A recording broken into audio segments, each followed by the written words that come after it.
तीन बहनों की लालची भाभी। करिश्मा, रेशमा और मनीषा तीन बहनें हैं। उनका एक भाई भी है, मयंक।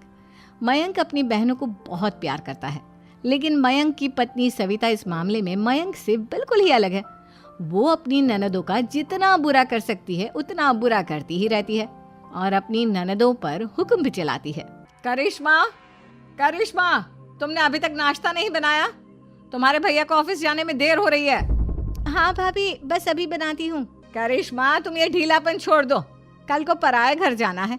वहाँ अगर तुम इस तरह से काम करोगी तो लोग क्या कहेंगे कि माँ ने और भाभी ने कुछ सिखाया नहीं। और तुम्हारी दोनों बहनें कहाँ हैं? अब रेशमा मार्केट गई है और मनीषा सो रही है। क्या? सुबह के 8 बज रहे हैं और ये महारानी अभी भी सो रही है?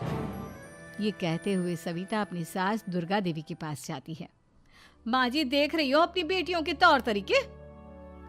क्या हुआ बहू, सुबह सुबह क्या कर दिया मेरी बेटियों ने? अरे एक तो अभी अभी उठकर किचन में गई है, दूसरी सुबह सुबह बाहर चली गई और तीसरी अभी तक सो रही है। क्या करूं मैं इन तीनों का? मैं तो परेशान हो गई हूँ। जा जाकर उठा उसे और रेशमा से मैं बात करती हूँ। सविता सीधा मनीषा के कमरे में जाती है और उससे कहती है, महारानी जल्दी उठो, सूरज सर पर आ गया है। भाभी थोड़ी देर और सोने दो ना, मैं रात को लेट सोई थी। वो क्या ना, यूनिट टेस्ट चल रहे हैं। शराफत से उठती है या नहीं, या फिर पानी की भरी बाल्टी डालूं तेरे ऊपर? नहीं नहीं भाभी, मुझे बिस्तर में नहीं नहाना, उठती हूँ मैं। मनीषा जल्दी से उठकर बाथरूम में चली जाती है। सभी आराम से बैठकर नाश्ता कर रहे होते कि तभी रेशमा बाजार से हाथ में सामान लिए आ जाती है। रेशमा को देखते ही सविता उस पर बरस पड़ती है। लो, आ गई महारानी। ऐसा भी क्या सामान लाना था जो सुबह आंख मलते ही बाजार की तरफ रवाना हो गई? भाभी, कल आप ही तो चीख रही थी कि घर का सारा सामान मुझे ही लाना पड़ता है, घर में किसी को भी किसी काम से कोई लेना देना नहीं है।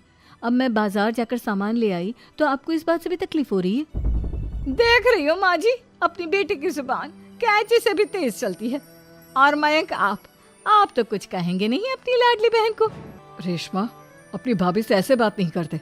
चलो माफी मांगो। भैया, मैं क्यों माफी मांगू? आप भाभी से बोलिए ना कि हम पर कम हुक्म चलाया करे। हम इस घर की बेटियां हैं और आपकी पत्नी की ननद है, नौकरानी नहीं। लो कर लो बात। इनकी भलाई के लिए कुछ भी बोलो तो इन्हें बुरा लग जाता है। इस घर में यही इज्जत है मेरी।